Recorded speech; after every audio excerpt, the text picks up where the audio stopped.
Mheshimiwa Dkt. Riziki Pembe Juma, Waziri wa Habari, Sanaa, Utamaduni na Michezo, Mheshimiwa Mwanaisha Hamisi Juma, Naibu Spika wa Baraza la Wawakilishi na Mwakilishi wa Jimbo la Dimani, Mheshimiwa Mkuu wa Mkoa wa Mjini, Katibu wa Idara ya Itikadi na Uenezi wa Chama cha Mapinduzi, Mwenyekiti wetu wa mkoa na mwenyekiti wa wilaya wa Chama cha Mapinduzi, na Katibu Mkuu wa Wizara ya Habari, Sanaa, Utamaduni na Michezo, viongozi wote wa jimbo la halmashauri kuu na Chama cha Mapinduzi, wakurugenzi ambao wameambatana nami katika ziara hii.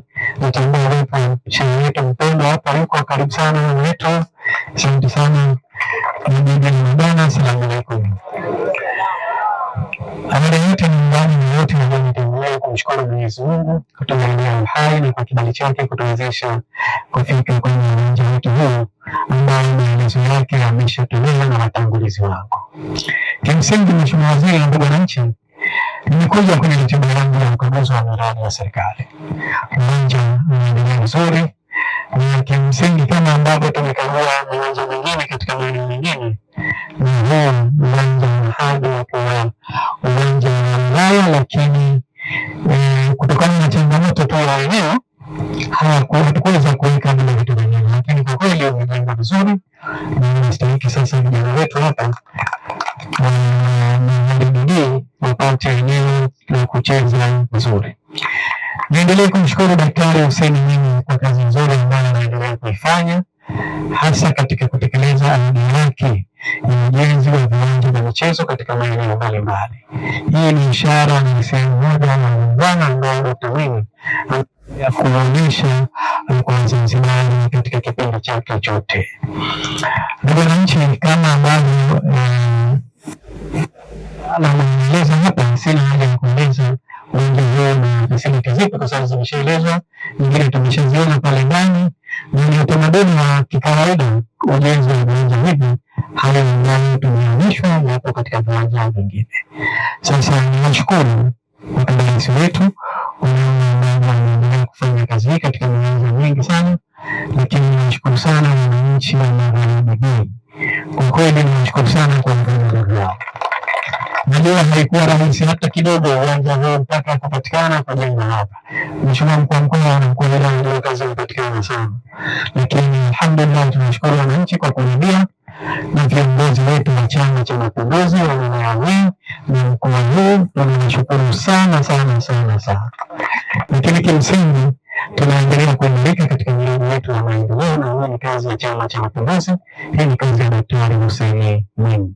Ninashukuru sana Mheshimiwa Waziri wa Habari, Sanaa, Utamaduni na Michezo, Naibu Waziri, Katibu Mkuu na timu zenu zote kwa mashirikiano makubwa na kuendelea kusimamia miradi hii ya maendeleo. Lakini niwashukuru Mkuu wa Mkoa wa Mjini Mari, lakini Mkuu wa Wilaya wa Migodi, hawa wapya lakini na wale pia waliotoka wamefanya kazi nzuri sana. Namshukuru mkurugenzi wetu wa Magharibi, nadhani utamsaidia uwanja huu kufanya mazoezi. Kwa hiyo nawashukuru sana sana sana, nawapongeza sana vijana wetu wa uwanja. Hongereni sana vijana, uwanja ni wenu, uwanja ni wenu vijana. Mwenyewe sisi tutakuja siku moja moja, alafu hata tukija sisi tunakuja dakika zetu 30, 25 hata zaidi, lakini nyinyi mtapata nafasi kubwa sana ya kufanya kazi hii. Mstahiki naye kazi hii ambayo mnaifanya, kwa kweli ninashukuru sana sana kwenye eneo hili, kwa sababu ratiba yetu ni ndefu na mradi unaendelea vizuri. Tukisema hapa tutasema mpaka jioni, kwa sababu mradi umeshamaliza, mambo yako vizuri. Natamani usiondoke uone tu hii eneo na namna mazingira yalivyokuwa mazuri. Tuendelee kumwomba rais wetu, tuendelee kumshukuru na kumpongeza, lakini tuendelee kumuunga mkono. Uwanja huu utatumia vijana wa Kizanzibari wote, wala hamtachagua chama. Kila kijana atapata nafasi ya kutumia uwanja huu kwa mujibu wa taratibu ambao tulikuwa tumeweka. Kitu cha msingi, tuendelee kujipanga vizuri katika kutunza miundombinu hii, na taratibu nyingine tutatolewa na wizara husika, lakini tunaendelea kuwashukuru wote kwa namna ambavyo wametusaidia jambo letu hili. Na mwenyewe naendelea kukushukuru, lakini kila unapokwenda kuna vitu vizuri namna hii. Ninashukuru sana, mtakeni kila la heri. Asanteni sana, Mungu awabariki. Ratiba yetu ni ndefu, naomba tuendelee na ratiba. Asanteni sana, kushukuru.